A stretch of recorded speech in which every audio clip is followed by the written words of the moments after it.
ಕಾಂಗ್ರೆಸ್ ಪಾಳ್ಯದಲ್ಲಿ ಉದ್ಭವ ಆಗಿದ್ದ $1 ಮಿಲಿಯನ್ ಪ್ರಶ್ನೆಗೆ ಕೊನೆಗೂ ಉತ್ತರ ಸಿಕ್ಕಿದೆ. ಲೋಕಸಭೆಯ ವಿಪಕ್ಷ ನಾಯಕನಾಗಿ ರಾಹುಲ್ ಗಾಂಧಿ ಆಯ್ಕೆಯಾಗಿದ್ದಾರೆ. ಕಾಂಗ್ರೆಸ್ ಕಾರ್ಯಕಾರಿ ಸಮಿತಿಯ ನಿರ್ಧಾರಕ್ಕೆ ರಾಹುಲ್ ಕೊನೆಗೂ ಒಪ್ಪಿಗೆಯನ್ನ ಸೂಚಿಸಿದ್ದಾರೆ. ಲೋಕಸಭೆ ವಿಪಕ್ಷ ನಾಯಕನ ಜವಾಬ್ದಾರಿಯನ್ನು ನಿರ್ವಹಿಸೋಕೆ ರಾಹುಲ್ ಗಾಂಧಿ ಸಿದ್ಧರಾಗಿದ್ದಾರೆ. ಎಐಸಿಸಿ ಅಧ್ಯಕ್ಷ ಖರ್ಗೆ ನಿವಾಸದಲ್ಲಿ ಪ್ರಮುಖರ ಮೀಟಿಂಗ್ ನಡೆದಿತ್ತು. ಇನ್ನು ಈ ಸಭೆಯಲ್ಲಿ ವಿಪಕ್ಷ ನಾಯಕರನ್ನಾಗಿ ರಾಹುಲ್ ಅನ್ನ ನೇಮಿಸುವಂತಹ ನಿರ್ಧಾರವನ್ನ ಆ ಒಂದು ಕಮಿಟಿ ತೆಗೆದುಕೊಂಡಿದೆ. ಒಂದು $1 ಮಿಲಿಯನ್ ಪ್ರಶ್ನೆಯಾಗಿ ಕಾಡ್ತಾ ಇತ್ತು ಲೋಕಸಭೆಯಲ್ಲಿ ವಿಪಕ್ಷ ನಾಯಕನಾಗಿ ಕಾಂಗ್ರೆಸ್ ಪಕ್ಷದಿಂದ ಯಾರು ಆಯ್ಕೆ ಆಗ್ತಾರೆ ಅಂತ. ಯಾಕಂದ್ರೆ ಕೆಲ ದಿನಗಳ ಹಿಂದೆ ನಡೆದಂತಹ CWC ಮೀಟಿಂಗ್ ನಲ್ಲಿ ರಾಹುಲ್ ಗಾಂಧಿ ಅವರ ಹೆಸರು ಕೇಳಿ ಬಂದಿತ್ತು. ಆದರೆ ಮತ್ತೆ ರಾಹುಲ್ ಗಾಂಧಿ ಅವರು ಇಲ್ಲ, ನನಗೆ ಜವಾಬ್ದಾರಿ ಬೇಡ ಅಂತ ಹೇಳಿ ನಿರಾಕರಣೆ ಮಾಡಿದ್ರು.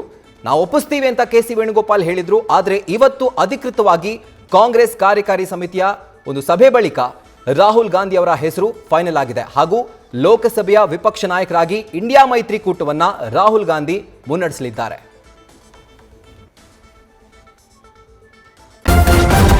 ನ್ಯೂಸ್ ಫಸ್ಟ್ ನಿರ್ಭೀತಿಯಿಂದ ನಿಮ್ಮ ಪರವಾಗಿ.